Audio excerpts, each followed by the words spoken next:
Hello viewers, আসসালামু আলাইকুম। Bangla health টিপসের নতুন এপিসোডে সবাইকে স্বাগত জানাই। বন্ধুরা, অনেকেই এমন আছেন যাদের বহু দিনের পুরনো শ্বাসকষ্ট, কফ, কাশির সমস্যা দূর হচ্ছে না। বারে বারে তারা ওষুধ খাচ্ছেন এবং এই রোগ আবারও তার কাছে ফিরে আসছে। আজকের ভিডিওতে আমি এমন এক বিশেষ রেমেডি তৈরির নিয়ম জানাবো, যে রেমেডি সেবন করলে আপনি যেমন চান তেমনভাবে আপনার বহুদিনের পুরনো এই শ্বাসকষ্ট, কফ, কাশির সমস্যা একেবারে গোড়া থেকে দূর হয়ে যাবে। সেই সাথে আপনাকে কিছু নিয়মের কথা বলবো, যে নিয়মগুলো মেনে চলতে হবে অবশ্যই। তাহলে বন্ধুরা, আপনার এই বহুদিনের পুরনো কফ, কাশি, ঠান্ডা, শ্বাসকষ্ট জনিত সমস্যা একেবারে দূর হয়ে যাবে। আপনাকে আর কখনোই এই রোগে ভুগতে হবে না। আজকের ভিডিওটি যদি আপনি পুরোপুরি ফলো করতে পারেন তাহলেই সম্ভব একেবারে সুস্থ হয়ে ওঠা। So hello viewers, welcome to my channel Bangla health টিপসে। পরিবার এবং স্বাস্থ্য বিষয়ক যে কোনো নতুন তথ্য সবার আগে পেতে আমাদের চ্যানেলটিকে সাবস্ক্রাইব করুন এবং পাশের বেল আইকনে ক্লিক করে রাখুন। এতে করে পরিবার এবং স্বাস্থ্য সংক্রান্ত নতুন নতুন ভিডিও আপনি পেয়ে যাবেন সবার আগে। ভিডিওটিকে আপনার ফেসবুক, টুইটার, ইনস্টাগ্রামে শেয়ার করতে ভুলবেন না। এতে করে ভিডিওটি আপনার টাইমলাইনে থেকে যাবে, আপনার পরিচিত মানুষেরাও উপকৃত হবে, সচেতন হবে। বন্ধুরা, আমাদের ভিডিওগুলো আপনাদের কাছে কেমন লাগে তা কিন্তু অবশ্যই কমেন্টসে জানাতে ভুলবেন না। আপনাদের কমেন্টস আমাদেরকে অনুপ্রাণিত করে। বন্ধুরা, আয়ুর্বেদের ভাষায় আহার বিহারের উপর নির্ভর করে একজন মানুষের সুস্থতা বা রোগাক্রান্ত শরীরের কথা। আপনার যদি কফজনিত সমস্যা থাকে, কফ প্রশমিত না হয়, প্রায়ই আপনার কফ, ঠান্ডা, কাশি লেগেই থাকে, তাহলে আপনি সবসময় এমন ঘরে থাকবেন যে ঘরে সবসময় বাতাস ও আলো থাকে। এমন বিছানায় ঘুমাবেন যে বিছানা সবসময় পরিষ্কার থাকে, ধুলা বালি যেন না থাকে, স্যাঁতস্যাঁতে না থাকে এমন বিছানা নির্বাচন করুন। মশারি সবসময় ধুলাবালি মুক্ত রাখুন। এই হলো আপনার শোবার ঘর কেমন হবে সেই কথা।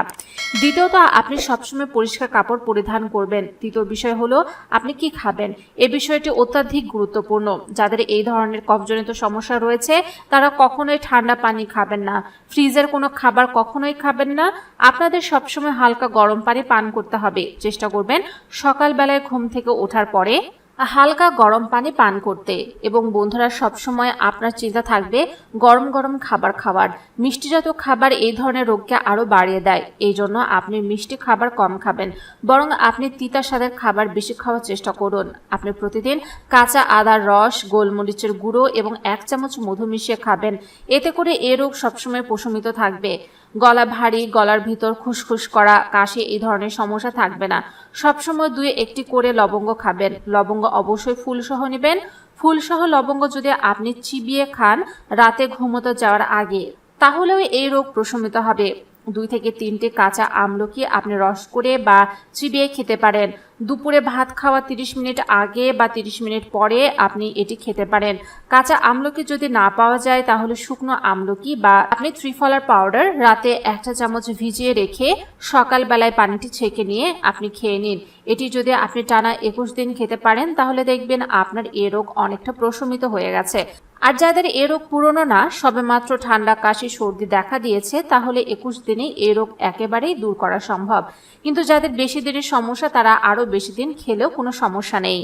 এই ত্রিফলা, আদা, মধু, হলুদ, গোলমরিচ, লবঙ্গ এই সব কিছুই আপনার ডায়াবেটিস নিয়ন্ত্রণে রাখবে, রক্তচাপ নিয়ন্ত্রণে রাখবে, দেহের সমস্ত খারাপ কোলেস্টেরলকে দূর করে দেবে, হার্ট ভালো রাখবে। সে সাথে যাদের মাংসপেশির ব্যথা রয়েছে, হাড় জয়েন্টে ব্যথা রয়েছে, এই ধরনের ব্যথাও আর থাকবে না। একেবারে সুস্থ থাকতে পারবেন। মেদ, চর্বি ঝরে যাবে। যদি আপনার শ্বাসকষ্টের সমস্যা থাকে তাহলে সকালে ঘুম থেকে উঠে আপনাকে অবশ্যই 10 মিনিট প্রাণায়াম করতে হবে। সকালে ঘুম থেকে উঠে ও রাতে ঘুমোতে যাওয়ার আগে আপনি অবশ্যই প্রাণায়াম করতে ভুলবেন না। আপনি খুব ধীরে ধীরে নাক দিয়ে শ্বাস নেবেন এবং এই শ্বাস বুকে আটকে রাখবেন যতক্ষণ আপনার সম্ভব। ধীরে ধীরে এই সময়ও বাড়ানোর চেষ্টা করবেন এবং তারপর ধীরে ধীরে মুখ দিয়ে শ্বাস ছেড়ে দেবেন। যদি এমনটা করতে থাকেন তাহলে ফুসফুসে জমে থাকা মিউকাস বের হয়ে আসবে। আর মিউকাস বের হয়ে আসা মানে হচ্ছে ফুসফুসে যে সকল ভ্যান সংকীর্ণ হয়ে গেছে সেগুলো খুলতে শুরু করবে। ফুসফুসে জমে থাকা, দীর্ঘদিনের জমে থাকা কালো কফও বের হয়ে আসবে। পুরনো কফ, কাশিকে একেবারে দূর করার জন্য বন্ধুরা, আপনারা অবশ্যই রাতে 1 গ্লাস খাঁটি গাভীর দুধের সাথে 1/2 চামচ সুট গুঁড়ো, 1/2 চামচ হলুদ গুঁড়ো, 1/2 চামচ কালো গোলমরিচের গুঁড়ো এবং 1 চামচ মধু মিশিয়ে পান করেন। যাদের ডায়াবেটিস আছে তারা এই সময় মধু খাবেন না। তারা রাতে মধু না খেয়ে দিনের বেলায় আদা ও গোলমরিচের গুঁড়োর সাথে মধু খাওয়াই ভালো। যাদের ডায়াবেটিস আছে তারা দিনে 1 চামচ মধু খেতে পারেন। খাঁটি মধু কখনোই ডায়াবেটিস বাড়ায় না। বন্ধুরা, রাতে যদি হালকা গরম দুধের সাথে এই উপকরণগুলো মিশিয়ে সেবন করতে পারেন তাহলে দেখবেন আপনার এই রোগ অনেকখানি প্রশমিত হয়ে গেছে। এই রেমেডির জন্য আমাদের মোট 3টি উপাদান লাগবে। 1. আপনার 1 চামচ লেবুর রস লাগবে। 1 চামচ যে কোনো লেবুর রস নিতে পারেন। এর সাথে নিন 1 চামচ খাঁটি মধু, তার সাথে নিন 1/2 চামচ হিং গুঁড়ো। এই সবগুলো উপকরণ ভালো করে একসাথে মিশিয়ে নিন। এই হিং পাউডার বা হিং গুঁড়ো কোথায় পাবেন, এই প্রশ্নটা অনেকেরই থাকবে। এজন্য এই হিং গুঁড়ো কোথায় পাবেন তা বিস্তারিত বলছি, ভালো করে শুনে নিন। যে কোনো বড় মুদি দোকান, গ্রোসারি শপ, সুপার শপে আপনার হিং পাউডার পেয়ে যাবেন। বিশেষ করে যারা দেশের বাইরে আছেন তারা সুপার শপে পাবেন। আবার অনেক অঞ্চলে এই হিং বিভিন্ন নামে পরিচিত থাকতেই পারে। আপনার অঞ্চলে এই হিং যদি অন্য কোনো নামে পরিচিত হয় তাহলে তা কিন্তু অবশ্যই কমেন্টসে জানাবেন। এতে করে যারা এই হিং পাউডার চিনতে পারছে না তারাও উপকৃত হবে। এই হিং যদি আপনি পাউডার হিসেবে কেনেন তাহলে 1/2 চামচ মিশিয়ে নিলেই হবে। আর যারা হিং জমাট বা দলা বাঁধা অবস্থায় কিনবেন তারা অবশ্যই এই হিং বাড়িতে এনে গুঁড়ো করে নেবেন। যে কোনো হামানদিস্তা বা শিলপাটায় গুঁড়ো করে নিতে পারেন। এই হিং আপনার শ্বাসকষ্টের সমস্যাকে তাৎক্ষণিকভাবে দূর করবে। যাদের বহুদিনের পুরনো জন্মগত শ্বাসকষ্ট রয়েছে তারাও যদি এই রেমেডিটি সেবন করতে পারেন তাহলে তা একেবারে দূর করা সম্ভব। আপনি শুধু দিনে 1 বার করে এটি সেবন করতে পারেন। আর যদি সমস্যা বেশি থাকে আর ডায়াবেটিস না থাকে তাহলে তারা চাইলে দিনে 2 বারও সেবন করতে পারেন। যেহেতু এখানে মধু নেওয়া হচ্ছে তাই ডায়াবেটিসের ব্যাপারে আপনাকে সচেতন থাকতে হবে। যারা ডায়াবেটিসে আক্রান্ত তারা এই রেমেডি সেবন করতে চাইলে দিনে ও রাতে কোনো খাবারের সাথে মধু না খেয়ে দিনে 1 চামচ এই রেমেডি সেবন করতে পারেন। এই রেমেডিটি আপনি দিনের যে কোনো সময় সেবন করতে পারেন। সকালে, দুপুরে বা রাতে যে কোনো সময় খাবার খাওয়ার 1 ঘন্টা পরে এটি সেবন করুন। বন্ধুরা, আপনারা চাইলে রাতে ঘুমানোর আগে আপনারা এটি সেবন করতে পারেন। কারণ শ্বাসকষ্টের সমস্যা, কাশ, কফের সমস্যা রাতে বেলায় বেড়ে যায়। এ কারণে রাতের বেলায় যাদের ঘুমের মধ্যে বুকে ঘর ঘর আওয়াজ হয়, কাশি হয়, গলা খুসখুস করে বা শ্বাসের সমস্যা হয় তারা ঘুমানোর আগে সেবন করুন। এতে করে রাতে ভালো ঘুম হবে। রাতের বেলায় ঘুমানোর সময় এমনটি করলে সমস্যা আর কখনোই ফিরে আসবে না। এবং এটা আপনি লাগাতার সেবন করতে থাকুন। এর ফলে এটা আপনার ফুসফুস থেকে সমস্ত রোগ একদম দূর করে দেবে।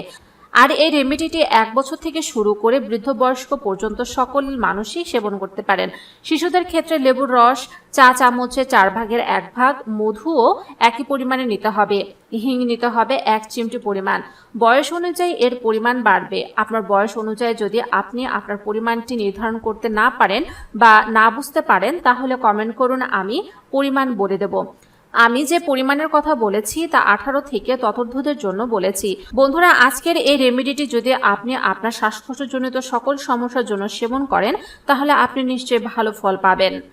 আজকের ভিডিওটি আপনাদের কেমন লেগেছে তা কিন্তু কমেন্টসে জানাতে ভুলবেন না। ভিডিওটি যদি ভালো লেগে থাকে ভিডিওটিকে লাইক দিন, কমেন্টসে মতামত জানান, ভিডিওটিকে আপনার ফেসবুক, টুইটার, ইনস্টাগ্রামে শেয়ার করে রাখুন। এতে করে ভিডিওটি আপনার টাইমলাইনে যেমন থেকে যাবে আপনার পরিচিত মানুষেরও উপকৃত হবে, সচেতন হবে।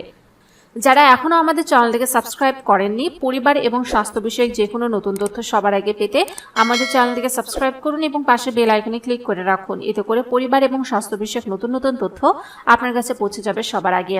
যারা ইতিমধ্যে আমাদের চ্যানেলটিকে সাবস্ক্রাইব করে রেখেছেন তাদেরকে অসংখ্য ধন্যবাদ। আগামী এপিসোড দেখার আমন্ত্রণ জানিয়ে এখানেই বিদায় নিচ্ছি। ভালো থাকবেন, সুস্থ থাকবেন। আল্লাহ হাফেজ।